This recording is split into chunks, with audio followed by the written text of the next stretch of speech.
एक समय था जब मथुरा नगरी में अत्याचारी राजा कंस का शासन था। कंस ने अपनी बहन देवकी और उसके पति वासुदेव को कारागार में डाल रखा था, क्योंकि भविष्यवाणी हुई थी कि देवकी का 8वां पुत्र उसका अंत करेगा। जब भगवान विष्णु ने 8वें पुत्र के रूप में श्री कृष्ण के रूप में जन्म लिया, तब वासुदेव ने गोकुल में नंद बाबा के घर नवजात शिशु को पहुंचा दिया।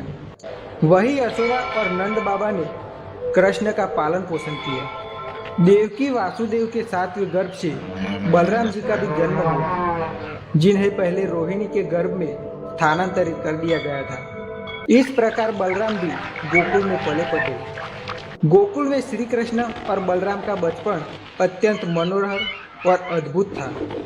दोनों भाई गाय चराते, गोप बालकों के साथ खेलते और यमुना किनारे माखन चुराने जैसी बाल लीलाएं करते। कृष्ण अपनी मोहक बांसुरी की ध्वनि से पूरे वृंदावन को मोहित कर देते। वही बलराम अपनी असाधारण शक्ति और साहस के लिए प्रसिद्ध थे। एक बार पूतना नामक राक्षसनी बाल कृष्ण को मारने के लिए आई।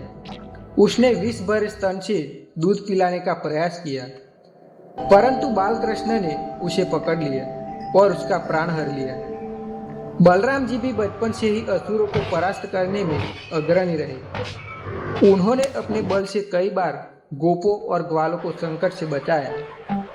कृष्ण और बलराम ने मिलकर गोकुलवासियों की रक्षा के लिए कई चमत्कार किए। कालिया नाग को यमुना से भगाना, धेनुकासुर का वध और वृंदावन को अनेक संकटों से बचाना उनकी प्रसिद्ध बाल लीलाओं में से है।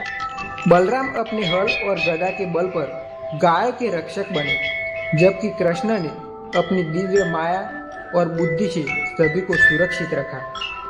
उनका बचपन हंसी, खेल, साहस और भक्ति से भरा हुआ था। वो केवल नंद यशोदा के लाडले पुत्र ही नहीं, बल्कि संपूर्ण गोकुल के हृदय में बसे देवता थे। उनके कार्यों से सभी को विश्वास हो गया था कि दोनों भाई कोई साधारण बालक नहीं, बल्कि स्वयं भगवान के अवतार हैं, जो धर्म की स्थापना और अधर्म के नाश के लिए अवतरित हुए हैं।